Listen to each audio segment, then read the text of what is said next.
2009 రాజశేఖర రెడ్డి గారి మరణానంతరం 25 ఏళ్ళు రాజకీయ జీవితంలో ఉండి కూడా పదవి కోసం ఎప్పుడూ తపన పడని రాజశేఖర రెడ్డి గారు ఉన్నారు ఒక పక్క. కానీ జగన్మోహన్ రెడ్డి గారు పార్టీ నుంచి బయటికి రావడం, ఈ పరిణామాలన్నీ చూసి చాలామంది కాంగ్రెస్ నాయకులు, సీనియర్ నాయకులు విమర్శించారు. అప్పుడు మీ మనసులో మెదులుతున్న విషయం ఏంటంటే, 25 ఏళ్ళు నిజంగానే పదవి లేకుండా రాజశేఖర రెడ్డి గారిని మీరు చూశారు, ఆయన వ్యక్తిత్వాన్ని చూశారు దగ్గరగా, ఆయనతో కలిసి పాదయాత్ర చేశారు. ఆయనతో కలిసి నడిచినటువంటి వాళ్ళు చాలామందితో నాకు వ్యక్తిగతంగా దగ్గర సంబంధాలు ఉన్నాయి. నేను వాళ్ళు పోతున్నప్పుడు చాలా బాధపడ్డా. కొందరితో మరి దగ్గరైనటువంటి వాళ్ళతో పేర్లు అవసరం లేదు కానండి, మనం జగన్ని పెంచాలి, జగన్తో ఉండాలి, మనం తనకు అవసరమైతే నేర్పించి రాజశేఖర రెడ్డి గారి రుణం తీర్చుకోవాలి, మీరు అలా వెళ్ళిపోతే ఎలా అని అనేక మందితో నేను మాట్లాడడం జరిగింది. సరే, కారణాలు ఏవైనా ఎవరికి వాటికి వాళ్ళు వెళ్ళారు కానివ్వండి, నేను చాలా బాధపడ్డాను. నేను మీరు అడిగిన ఇంతకు పూర్వమే అడిగారు కదా, రాజశేఖర రెడ్డి గారు చనిపోయిన తర్వాత ఆలోచించారా అని. అసలు ఆ ఆలోచన కూడా ఎందుకు వస్తుంది అన్నది నా అభిప్రాయం.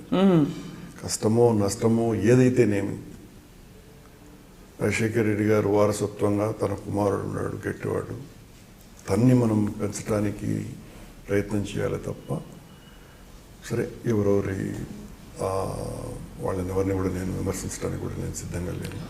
రాజశేఖర రెడ్డి గారి వారసుడిగా మీరు జగన్మోహన్ రెడ్డి గారిని చూసారా అప్పుడు, లేక జగన్మోహన్ రెడ్డి గారిలో కూడా లేదమ్మా, ఒక 100% రాజశేఖర రెడ్డి గారు వారసత్వం ఆయన కూడా ఈయనకు వచ్చాయంటారా? లేక పూర్వమా 1999లో నేను జగన్మోహన్ రెడ్డి జగన్కు తెలియని కూడా తెలియదు. అది నేను ఉండవల్లి అరుణ్తో మాట్లాడి మేమిద్దరము తనను ఎంపీగా నిలబెట్టాలని చాలా తీవ్రంగా ప్రయత్నం చేశాం.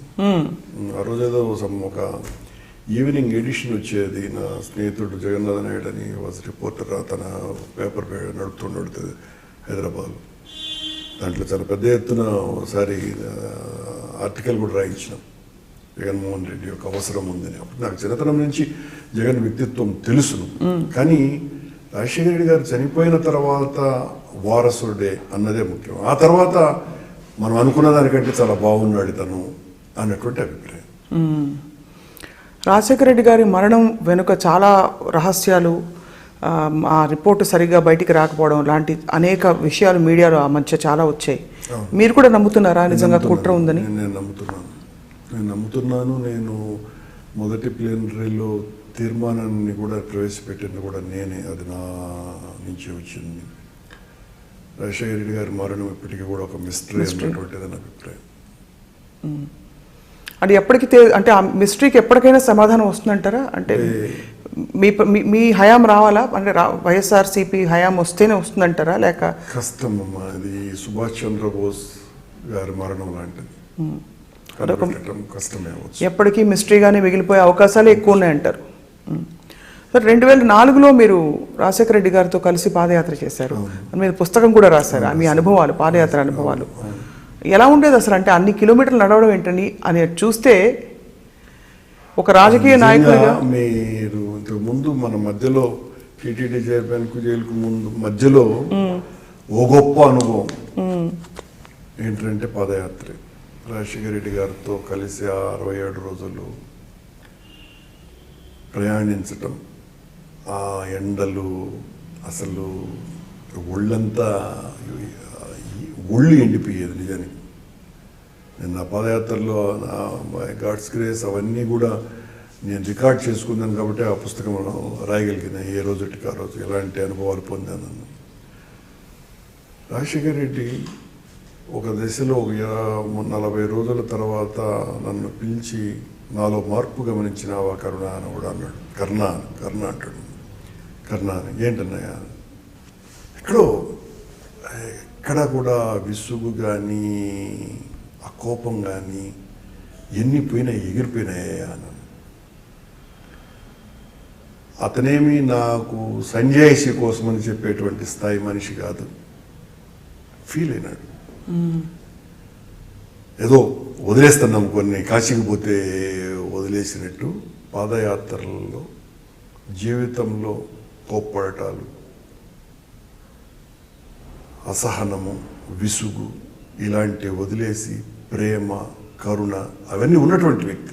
వాటిని బయటికి తీయడం, వాటిల్ని మరింత అలా ఎక్కడికో తీసుకెళ్ళాడు. దానికి ఒకసారి ఒక శత్రువు రాజశేఖర రెడ్డి గారిని తీవ్రంగా వ్యతిరేకించి రాజశేఖర రెడ్డి గారిని శత్రువుగా భావించేటువంటి ఒక నాయకుడు తర్వాత నాతో మాట్లాడాడు. అది కూడా పేరు అవసరంలా.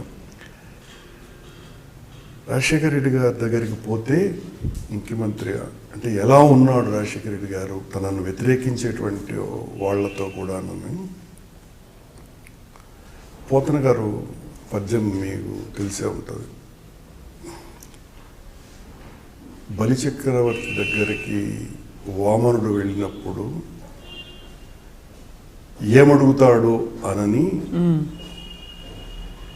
వరచేలంబులో మాడలో వన్యంబులో గోవులో హరులో రత్నములో రథంబుతో మృష్టాన్నంబులో కన్యలో కరులో కాంచనము నికేతనములో గ్రామంబులో భూములో ధరణీఖండము కాక మరేమడిగదో ధాత్రి సురేంద్రోత్తమ అన్నాడు. అంటే కోరుకోవయా, నువ్వు నీకేం కావాలనో కోరుకో.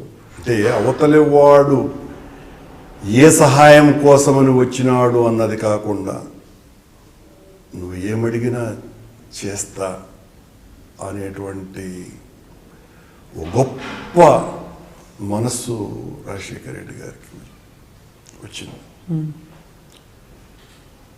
అది పాదయాత్రలో మరింతగా బయటపడినటువంటి విషయం రాజశేఖర రెడ్డి గారు. అంత పూర్వం కూడా రాజశేఖర రెడ్డి గారు అలాంటి వాడే. అంటే తనను అభిమానించేటువంటి వాళ్ళ పట్ల, ప్రజల పట్ల అందరికీ తెలిసినటువంటి అభిమానుల పట్ల తనకు నష్టం కలుగుతుంది అన్నా కూడా లెక్క చేయనటువంటి స్వభావం. 2001లో అనుకుంటా తిరుపతి నుంచే జరిగినటువంటి విషయం. ఆ గౌరు వెంకటరెడ్డి అనే అతనికి యావజ్జీవ శిక్ష చేశారు. తిరుపతి నుంచి పోవాలని అనుకున్నాడు, నాతో మాట్లాడేవాడు కాబట్టి. అందులోకి కిరణ్ ఏంది జైల్లో ఉండేవాడి దగ్గరికి పోతే ఏమనుకుంటారు, ఏంది ఇదంతా, మనం ఏమన్నా ముఖ్యమంత్రి అవుతామా కాదా, ఒక హంతకుడి దగ్గరికి పోతే ఇట్లా అది. అప్పుడు కూడా భాగవతంలో మనం పోతన గారి పద్యం ఎట్లుంటుందండి. లావొక్కింతయు లేదు ధైర్యము విలోలంబయ్యే ప్రాణంబులున్ టావుల్ దప్పెను మూర్ఛ వచ్చే తనువున్ దస్యన్ శ్రమంబయ్యడన్ నీవె తప్ప యత పరం వెరుగా మన్నింపుడన్ దీనునిన్ రావే వరద కావవే ఈశ్వర సంరక్షింపు భద్రాత్మకానని గజేంద్రుడు అడుగుతుంటే సిరికింజెప్పడు శంకు చక్ర యుగు ముంజేదోయి సంధించడు కర్ణికాంతర తమ్మిల్లము చక్కనొత్తడు శ్రీ వివాద ప్రోద్దిత శ్రీకుచోపరి చేలాంచలమైన విడడు గజ ప్రాణవోత్సాహే అని. అంటే ఆ అరుపు, గజేంద్రుని అరుపు విని శ్రీ మహావిష్ణువు సిరికింజెప్పుడంటే శ్రీ మహాలక్ష్మికి చెప్పాడు, పక్కనే ఉన్నటువంటి మహాలక్ష్మికి శంకు చక్రాలు తొడుక్కోడు, బట్టలు సరిగ్గా వేసుకోడు అని ఎవరికి చెప్పకుండా పరిగెత్తాడు. అట్లా వీళ్ళ మాటలు ఎవరి కూడా రాజశేఖర రెడ్డి విన్న కూడా లేదు. అక్కడ ఏడుస్తుంది నా గజేంద్రం, మకరం పట్టుకునింది, దాన్ని మోక్షం కల్పించాలి, నా నా రాక అతనికి ఆనందదాయకం అని అందరూ వ్యతిరేకించిన పోయినారు. That is Rajasekhara Reddy. అలాంటి స్వభావం కలిగినటువంటి వ్యక్తి రాజశేఖర రెడ్డి గారు. అలాంటి అనుభవాలు నేను చాలా చాలా చాలా చూశాను. నాకు వ్యక్తిగతంగా కానీ సమాజం పట్ల ఆయన వ్యవహరించినటువంటి. నిండార రాజు నిద్రించు నిద్ర ఒకటే, అండనే బంటు నిద్ర, అందరూ ఒకటే సమానమని దళిత గోవిందం మొదలుపెట్టారు. కానీ మీ హయాంలో విఐపీలకు విపరీతంగా ప్రిఫరెన్స్ ఉండేది, క్యూలు, విఐపీ క్యూలు అని అంటారు. హయాంలోనే విఐపీ అనే దానికి లేకుండా పోయింది. అసలు బ్రేక్ దర్శనాలు అత్యంత తక్కువ చేసినటువంటి వాడిని నేను. 3 రోజుల పాటు బ్రేక్ దర్శనాలు ఉండనివ్వకూడదు సాయంత్రం పూట అని తీసుకొని వచ్చినటువంటి వాడిని నేను. ఈ బ్రేక్ దర్శనాలు ఎక్కువగా అవుతున్నాయని ఆ బ్రేక్ దర్శనాల రేట్లు పెంచినటువంటి వాడిని నేను.